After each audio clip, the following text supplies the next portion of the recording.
अस्सलाम वालेकुम दोस्तों, उम्मीद है कि आप सब खैरियत से होंगे। आज मैं एक नई वीडियो के साथ आपके सामने हाजिर हूँ।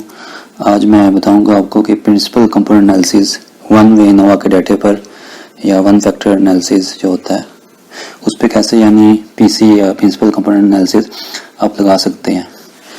चलें स्टार्ट करते हैं। सबसे पहले मैं बता दूँ कि प्रिंसिपल कंपोनेंट एनालिसिस होता क्या है कि ये एक स्टैंडर्ड टूल है, ठीक है, जो हम यानी आजकल क्योंकि स्टैट के अंदर इतनी एडवांसमेंट हो गई है तो हम एक टूल यूज़ करते हैं। इसकी नीड क्यों है कि ज़रूरत क्यों पड़ी इसकी कि बाज़ दफ़ा हमारा डाटा बड़ा कम्प्लेक्स होता है, उस डाटे से जो रेलिवेंट इंफॉर्मेशन एक्सट्रैक्ट करने के लिए जो बड़ा कन्फ्यूजिंग डाटा है उसके लिए हम पीसीए यूज़ करते हैं। कि फॉर एग्जांपल मैं एग्जांपल देता हूँ, एक न्यूट्रिशन की दे देता हूँ एग्जांपल ना आपके सामने।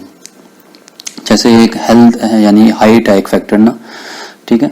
अगर हाइट पे देखा जाए, एक बंदा यानी सर्वे करता है और लोगों से परफॉर्मेंस फिल करवाता है और वो ये कहता है कि हाइट किन किन क्या क्या फैक्टर है जो हाइट पे इफेक्ट होते हैं। यानी कोई फूड की वजह से भी हो सकता है, किसी को डिजीज़ है उसकी वजह से भी उसकी हाइट इफेक्ट हो सकती है, जेनेटिकली भी हो सकता है।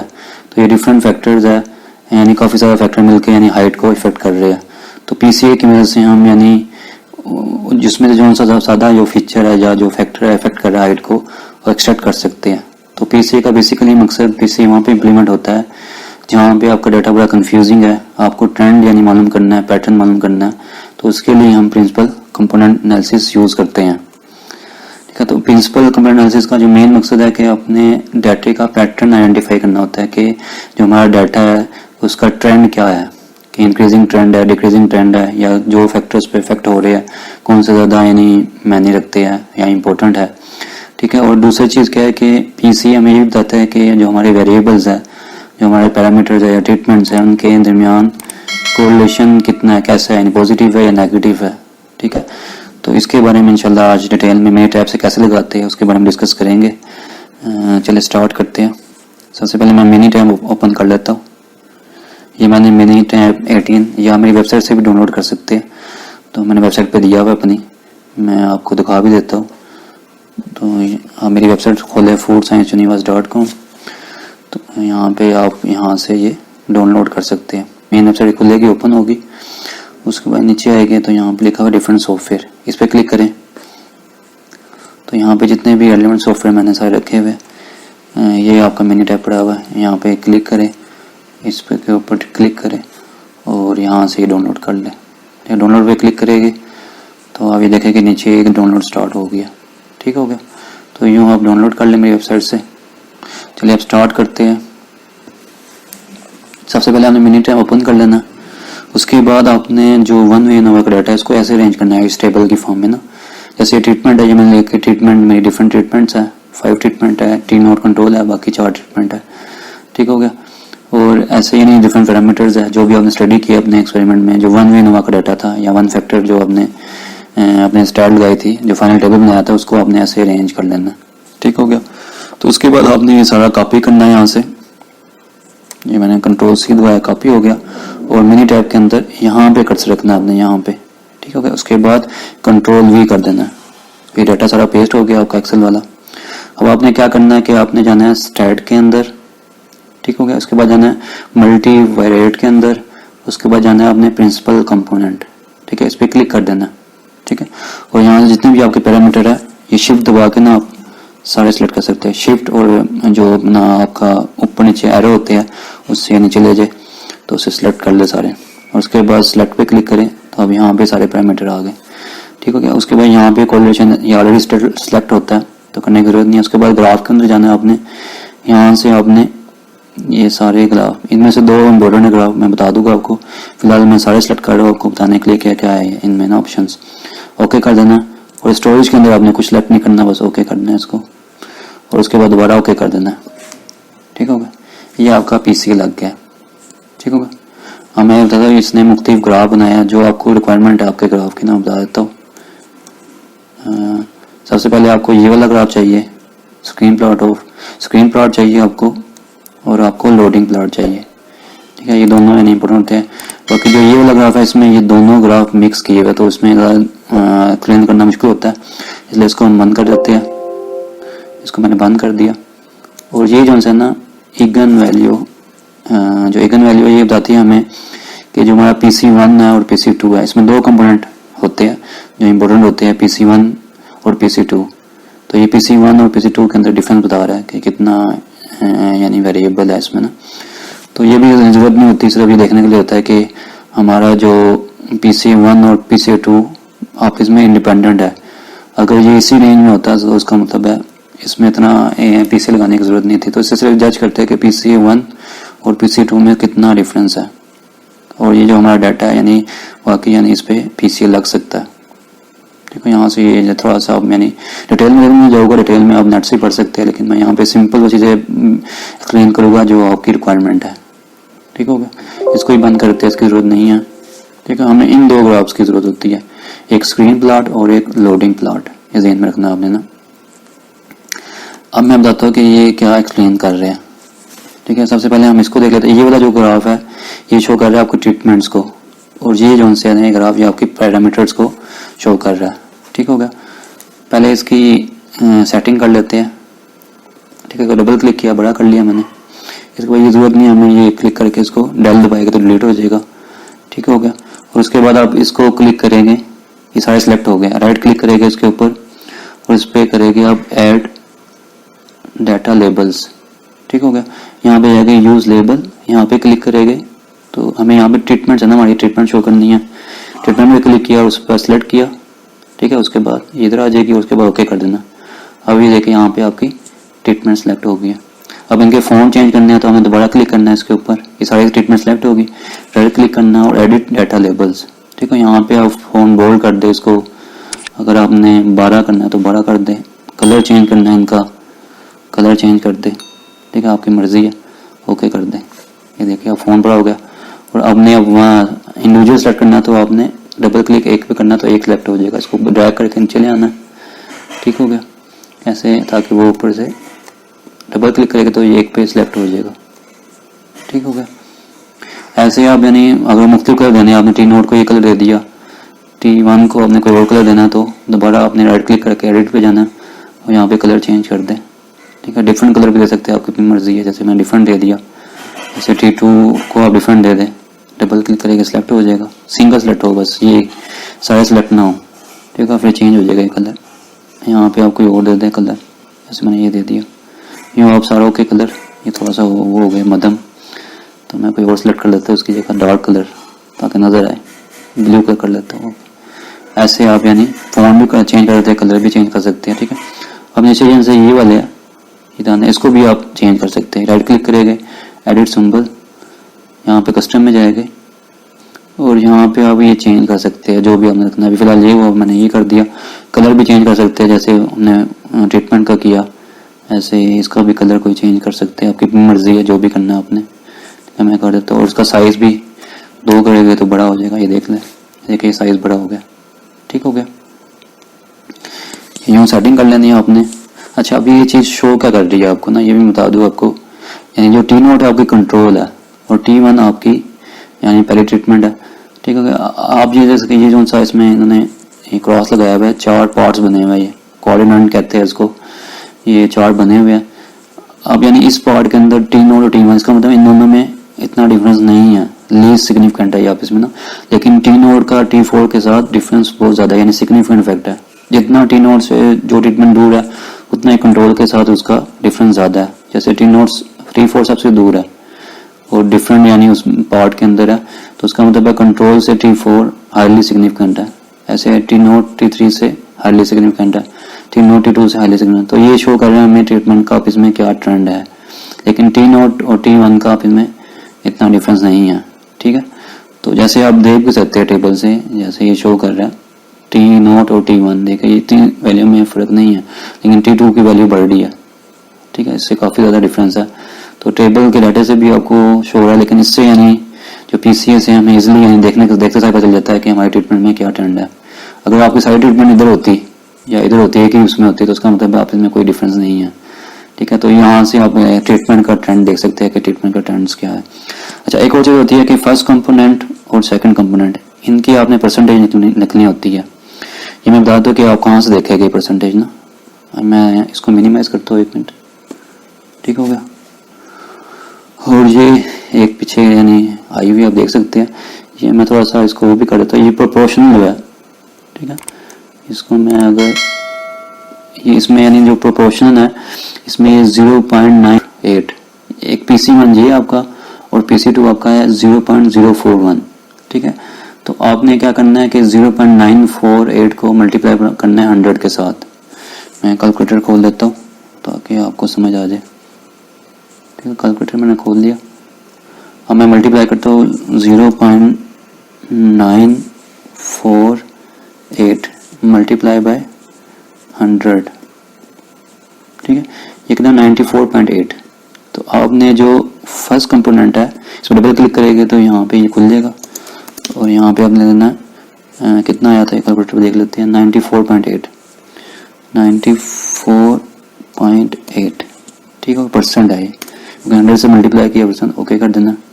ऐसे जो अब सेकंड है ये वाला 0.041, इसको भी कैलकुलेट कर लेते हैं। 0.041 मल्टीप्लाई बाय 100 कितना है 4.1, ठीक हो गया। तो यहाँ सेकंड में हम लिख देंगे 4.1%, ठीक हो गया। यहाँ से फ़ॉन्ट वगैरह आप चेंज कर देते हैं, जो भी करना हो, अलाइनमेंट कर सकते हैं, ठीक है। ये सारी ऑप्शन है डिफरेंट ना, ये सेटिंग्स के, ओके कर देना, ठीक है। अच्छा एक चीज़ यहाँ पे बड़ी इंपॉर्टेंट है, मैं बता दूँ आपको कि जो फर्स्ट कंपोनेंट है और जो सेकंड कंपोनेंट है इन दोनों को जब हम जमा करें तो हमारी जो परसेंटेज है 80 से अबव होनी चाहिए। अब तो जैसे आप 94 को जैसे मैं करके दिखा देता हूँ आपको, दोबारा करते हैं। इसमें पहला कंपोनेंट हमारा क्या है 94.8 प्लस करेंगे 4.1 इज इक्वल टू 98.9। तो ये चीज़ बड़ी इंपॉर्टेंट है, यानी ये क्या शो करती है कि हमारा जो PC1 है, फर्स्ट कंपोनेंट PC1 और PC2 जब इनको जमा करें तो हमारा 80% से ऊपर आना चाहिए, यानी जो इनका सम है ना। अगर 80% से कम आ रहा है इसका मतलब है PC उस डाटे पर इम्प्लीमेंट नहीं हो सकता, ये ज़हन में रखना आपने। और ये यानी शो करता है कि आपका जो डाटा इतना सिग्निफिकेंट नहीं है तो इस पर यानी PC लगाने का फ़ायदा नहीं है। अगर तो आपका ये जो ऐड करने से दोनों वैल्यू 80% ज़्यादा आ रही है, इसका मतलब है आपके डाटे पर PC इम्प्लीमेंट हो सकता है, ठीक हो गया। तो ये मैंने बता दिया कि ये जो आपने रीडिंग ली है यहाँ से लेनी प्रोपोर्शन में, जो ये फर्स्ट है ये PC1 है और ये PC2 है, ठीक हो गया। अच्छा अब दूसरे ग्राफ पे आते हैं। ये तो मैंने बता दिया आपको सारी सेटिंग। अब दूसरे पे इसको मैं बड़ा कर, डबल क्लिक करेंगे तो यहाँ बड़ा हो जाएगा, ठीक हो गया। ये खत्म कर देता हूँ, ये ज़रूरत नहीं है, ठीक हो गया। ये पीछे जो कलर है ग्रे खत्म करना, डबल क्लिक करना है इसके ऊपर, कस्टम में जाना है, ठीक है। बैकग्राउंड कलर आपने वाइट कर देना, ठीक है। और यहाँ पे जो ये लाइन है ऊपर, ये खत्म करने के लिए यहाँ पे नन कर देना, ओके कर देना, ठीक हो गया। ये पीछे का अब यानी ये जो आपके सारे पैरामीटर है इसको आप ऐसे ही सिलेक्ट करेंगे, डबल क्लिक करेंगे तो यहाँ से आप बोल्ड कर सकते हैं, इसका फ़ॉन्ट चेंज करना है, बड़ा करना है, छोटा करना है, कलर चेंज करना है, ठीक है। जैसे मैंने उसमें बताया ट्रीटमेंट में ऐसे ही इसमें आप कर सकते हैं। मैंने चेंज किया और इसको ज़रा थोड़ा सा डबल क्लिक करके सिंगल सेलेक्ट करके आपने नीचे ले आना ड्रैग करके, ताकि ये सेटिंग में आ जाए, ठीक होगा। सेटिंग सारी आपने सही कर लेनी है। इसको फैक्टर को थोड़ा सा ऊपर ले जाते हैं, ठीक हो गया। जैसे अब ये मिक्स हुए हुए हैं तो इसमें जो एंटी क्लोड वैल्यू है ये नीचे वाला, मैं उठा के यहाँ पे ले जाता हूँ क्लोड वैल्यू, और एंटीऑक्सीडेंट ये बड़े वाला। इसको डबल क्लिक करके आप एवोल्यूशन भी ले सकते हैं, आपकी मर्जी को छोटा करना है आपने। टोटल एंटीऑक्सीडेंट कैपेसिटी हो इसी मैंने, ये आपकी मर्जी है एवोल्यूशन देना ताकि वो सही नज़र आ जाए। बाज़ दफ़ा यानी बहुत बड़ा होता है, उसका एवोल्यूशन ले दे ताकि ये जो है इसको नीचे आएगा। इसको मैं उठा के इसके नीचे कर देता हूँ, ठीक हो गया। और जो फ्लेवोनाइड है ये इधर आ जाएगा, ठीक हो गया। ऐसे ये मैं उठा के ये नीचे वाला और ये उठा के मैं ऊपर ले जाता हूँ, ठीक हो गया। तो यूँ आप इसकी यानी सेटिंग कर सकते हैं। ये सेटिंग होगी इसकी। ऐसे आपने ये लाइनें मोटी इस पर सेलेक्ट करके सारी सेलेक्ट हो गई है, डबल क्लिक करेंगे, ठीक है। इसकी लाइन को आपने चेंज करना है, मोटा करना है, कलर चेंज करना है, ठीक है, आपकी मर्जी है अपनी। इसका साइज़ बड़ा करना है, ठीक है। ये करके दिखाते हैं, देखिए इधर ठीक हो गया। ये अपनी मर्जी है जैसे सेटिंग करना चाहे, ठीक हो गया। मैं दोबारा करके, मैं नॉर्मली यानी वन नहीं करते इसको वन नहीं कर देता हूँ, ठीक हो गया। ये हो गया। और इधर भी आपने वही जो आपने उधर लिखा था, यहाँ भी आपने वही लिखना। PC1 जो था 94.8 था % और वो 4.1 था, ठीक है। डबल क्लिक करेंगे उसके ऊपर तो ये 4.1% लिख देना। ऐसे ही करना है आपने ना। अच्छा, अब ये क्या शो कर रहा है, ये देखिए नीचे नेगेटिव है, यानी जो यीस्ट एंड मोल्ड है, टोटल प्लेट काउंट है, इनका आप ये जो है दो पैरामीटर ये नेगेटिवली कोरिलेट कर रहे हैं, ठीक है। और ये सारे पॉजिटिवली है। इसका मतलब क्या है कि ये जो पैरामीटर है ये ट्रीटमेंट के साथ या इनका आपस में पॉजिटिव कोरिलेशन है, यानी ये सारी वैल्यू इंक्रीज हो रही है, ठीक है। और यीस्ट एंड मोल्ड डिक्रीज हो रही है, ठीक है। सिंपल, यानी जो नेगेटिव कोरिलेट है या नेगेटिव है, इसमें फॉलो कर रहा है। जो बीच में आएगा उसका मतलब इनमें कोई सिग्निफिकेंट इफेक्ट नहीं है, जो यहाँ पे आ जाता है फॉर एग्जांपल कोई पैरामीटर ना आपका। अभी फिलहाल यहाँ पे आ रहा है सारे, इसका मतलब है ये सारे पैरामीटर इसमें पॉजिटिव कोरिलेशन है, क्योंकि ये पॉजिटिव के अंदर फॉल कर रहे हैं कि इनकी वैल्यू इंक्रीज हो रही है, ठीक है। विद ट्रीटमेंट इनकी वैल्यू इंक्रीज हो रही है, लेकिन इन दो पैरामीटर की वैल्यू विद ट्रीटमेंट डिक्रीज हो रही है, ठीक है। नेगेटिव कोरिलेट है। यहाँ से भी आप देख सकते हैं, और मैं एक और बताता हूँ आपको तरीका। जैसे ये टेबल है मेन, ये देख सकते हैं आप यहाँ पे। अब ये PC1 है, PC1 को हम ज़्यादा कंसिडर करते हैं। अब इसको भी एसिड इसमें पॉजिटिव कोरिलेशन है इनमें आपस में, सिर्फ टोटल ब्लड काउंट और इसमें ईस्टर्न मोल्ड में नेगेटिव है, बाकी सारे पॉजिटिव है, ठीक है। और एक चीज़ मैं ये भी दिखा देता हूँ, आप खुद देख सकते हैं, डाटा से भी आपको अंदाज़ा हो जाएगा कि जैसे आपका टोटल प्लेट काउंट है और ईस्टर्न मोल्ड है, ये विद इन ट्रीटमेंट आप देख रहे हैं कि कम हो रहे हैं, यानी डिक्रीज हो रहे हैं, ठीक है। और ईस्टर्न मोल्ड भी डिक्रीज हो रहे हैं, लेकिन अगर आप दूसरे देखिए चीज़ें वो इंक्रीज हो रही है, 30 से 33, 59, 64। तो इससे भी हमें अंदाज़ा हो जाता है कि हमारा ट्रेंड क्या है। डाटा से भी आपको अंदाजा हो, यहाँ से तो आप क्लियर कहते हैं ये जो पॉजिटिव इसमें गिर रहे तो उसका मतलब ये सारे इंक्रीज हो रहे हैं और ये डिक्रीज हो रहे हैं, ठीक है। अगर सेंटर में आ जाता है कोई यहाँ पे, तो उसका मतलब है ये नॉन सिग्निफिकेंट इफेक्ट है, इनका कोई इफेक्ट नहीं है जो बीच में आ जाते हैं, ठीक है। तो ये ऐसे आप यानी PC लगा सकते हैं और उसको इंटरप्रेट कर सकते हैं, ठीक हो गया। अब मैं इसको बता दूं कि आपने यानी वर्ड के अंदर कैसे इसको पेस्ट करना है। राइट क्लिक करना है आपने, यहाँ पे वर्ड की फाइल खोल लेनी है आपने, कोई RD जैसे मैंने खोली हुई है, ये वर्ड की फाइल खोल लेनी है, एक सिंपल फाइल सादा। उसके बाद आपने राइट क्लिक करना है और इसमें जाना है send graph to microscope word, ठीक है। अब मैं जो ओपन की हुई थी देखें यहाँ पे आ गया, ठीक हो गया। पहले आपने वो वाला कंपोनेंट करना है, पहले मैं तरतीब से कर देता ताकि आपको कन्फ्यूजन ना हो। अच्छा, एक चीज़ आएगी यहाँ पे, मैं बता देता हूँ आपको, एक चीज़ मेरे से मिस हो गई है, ठीक है। मैं दूसरा वो ग्राफ जो मैंने मिनिमाइज़ किया था वो खोल देता हूँ, सॉरी, ये वाला, ठीक है। इसको मैं देता हूँ यहाँ पे ना, ये पीछे से इसको भी बैकग्राउंड को मैं वाइट कर देता हूँ और इसकी लाइन को ख़त्म कर देता हूँ, ओके कर देता हूँ, ठीक होगा। ये भी सेटिंग होगी। अब यहाँ पे मैंने इसको देना है फिगर 1 या फिगर ए लिख देता हूँ सिर्फ खाली ना। तो आपने राइट क्लिक करना है, ऐड टाइटल, ठीक है। यहाँ पे लिख देता हूँ ए, मैं बताता हूँ ये मैंने क्यों लिखा है, ओके, ठीक है। इसके साइड पे दे देता हूँ यहाँ पे ना, ठीक हो गया। अब मैं इसको राइट क्लिक करके सेंड टू वर्ड कर देता हूँ, दिखा देता हूँ, यानी ये ए आपका ना, ठीक हो गया। ये थोड़ा सा सेटिंग खराब हो गई, मैं दोबारा कर लेता हूँ सेटिंग ज़रा थोड़ी सी सही, क्योंकि बिल्कुल मर्ज हो गया इसके साथ ना। थोड़ा सा इसको नीचे रखना ताकि आप की वो चीज़ें सही नज़र आए, ठीक हो गया। अब मैं कर देता हूँ सेंड टू ग्राफ, ठीक हो। ये सेटिंग आपने यानी खुद कर लेनी है, इसका इशू नहीं है। जो भी आपको लगे कि ख़राब है वहाँ से सेटिंग करके दोबारा कर लेनी है। ये आपका हो गया फिगर, ठीक हो गया।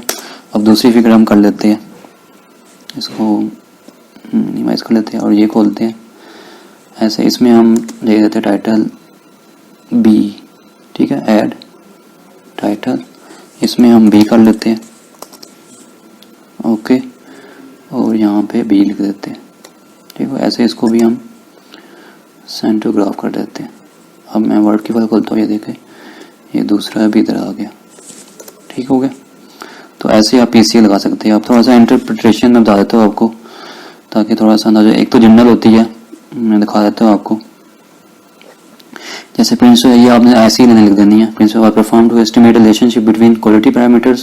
पैरामीटर जैसे हमारे स्कोपिक एसिड और डिफरेंट पैरामीटर्स थे, और ट्रीटमेंट थी ऑफ कैरेट जूट सैंपल, जो भी आपका सैंपल था, ठीक है। लोकेशन ऑफ ट्रीटमेंट जैसे मैंने ए और बी लिखा है ना, ये आपने फिगर का जो भी आपका नंबर है डिमॉन्स्ट्रेटेड इन फिगर 1A, यानी ट्रीटमेंट की जो लोकेशन है वो फिगर 1A में शो हो रही है। दिखा देता हूँ मैं आपको, यानी जो आपकी ट्रीटमेंट की लोकेशन है, ये ट्रीटमेंट की लोकेशन है, ये फिगर 1A में शो हो रही है, इसलिए ए लिख दिया इसके साथ। और जो बी है वो क्या शो कर रहा है वो भी दिखा देता हूँ मैं आपको। जो आपका बी है, ठीक है, figure 1 and the distribution of quality attribute in space defined by the first and second component shown in figure B, ठीक है। जो आपके पैरामीटर है क्वालिटी एट्रिब्यूट है वो फिगर बी में, ये मैं दिखा देता हूँ आपको। ये देखिए ये क्वालिटी एट्रिब्यूट्स है, ये 20 ले लिखे हैं ताकि आपको एक्सप्लेन करना इजी हो जाए, इसको डिमॉन्स्ट्रेट करना इजी हो जाए, ठीक हो गया। और ये सी बड़ी इंपॉर्टेंट सम ऑफ प्रिंसिपल, जैसे मैंने सम किया तो मेरा तो इसमें आता था 98, ये तो कोई मैंने एग्जांपल लिखी हुई है, तो मेरा आ रहा था 98 पॉइंट कुछ आ रहा था। तो ये सम जो है ना आपका PC1 और PC2 का, ये 80% से ज़्यादा आना चाहिए। इसका मतलब है कि ये चीज़ इस पर इम्प्लीमेंट हो सकती है। मज़ीद एक्सप्लेनेशन के लिए ना आप मेरा ये पेपर भी दे सकते हैं, exploring the potential of thermosonication in carrot jute processing, ठीक है। तो मैं दिखा रहा था, मैंने इस पर PCA लगाया हुआ है। आपने अगर रिजल्ट की मज़ीद इंटरप्रिटेशन देखनी है कैसे की हुई है तो ये एंड पे आएगी, तो आप देख सकते हैं। ये मैंने थोड़ी सी इंटरप्रिटेशन भी की हुई है। ये प्रिंसिपल कंपोनेंट एनालिसिस बड़ा करके दिखा देता हूँ आपको। तो यहाँ से आप थोड़ा सा और बड़ा कर देता हूँ, ठीक है। तो यहाँ से आप देख सकते हैं, इस पेपर को डाउनलोड कर लें। मैं वीडियो के लिंक्स में भी है ना डिस्क्रिप्शन के अंदर लिंक्स दे दूँगा, वहाँ से आप डाउनलोड भी कर सकते हैं पेपर। और मुझे जो मैंने PCA लगाया है, जो इसका डाटा था वो भी मैं दे दूँगा लिंक्स के अंदर ना, तो वहाँ से आप डाउनलोड कर लें इंशाल्लाह सारा डाटा। तो ये मज़ीद एक्सप्लेनेशन दी हुई है, ये भी आप चेक कर सकते हैं। और यहाँ से भी आप देख लें, ये नीचे मैं दिखा देता हूँ आपको, ये दी हुई है सारी एक्सप्लेनेशन ना, और ये PCA लगा हुआ है, ठीक है। मज़ीद एक्सप्लेनेशन इधर भी है, तो ये भी पढ़ ले आप, इसको भी आपको अंदाज़ा हो जाएगा। बाकी जो मैंने आपको इसमें बताई है ये वाली एक्सप्लेनेशन, ये जनरल है, ये तकरीबन हर एक में यानी हो सकती है। बाकी तो जो मज़ीद की हुई है, ये जैसे ये की हुई है, ये भी आप देख सकते हैं इसमें से, ठीक है। ये यानी आपके रिजल्ट्स के मुताबिक की हुई है, तो जिसके जो रिजल्ट होगा उसके मुताबिक यानी वो यहाँ से देख के उसको आइडिया हो जाएगा और वो कर सकता है, ठीक है। तो आज मैंने आपको PCA के बारे में बताया, बड़ी इंपॉर्टेंट चीज़ है। ये 1 फैक्टर के बारे में थी, 1 वे नोवा के बारे में ना। तो इंशाल्लाह नेक्स्ट लेक्चर में मैं 2 वे नोवा पे भी PCA कैसे लगाते हैं उस पर बताऊँगा, और फिर न्यूट्रिशन का जो डाटा होता है उस पर PCA कैसे लगता है वो भी बताऊँगा इंशाल्लाह। तो आज के लिए इतना ही काफ़ी है। उम्मीद है कि आपको मेरी वीडियो पसंद आई होगी, और मैं आपसे ये भी रिक्वेस्ट करता हूँ कि मेरी वीडियो को आगे शेयर भी कर दिया करें ताकि मैक्सिमम लोग इससे फ़ायदा उठा सकें। तो आज के लिए इतना ही काफ़ी है। Thanks for watching my video, take care, अल्लाह हाफिज़।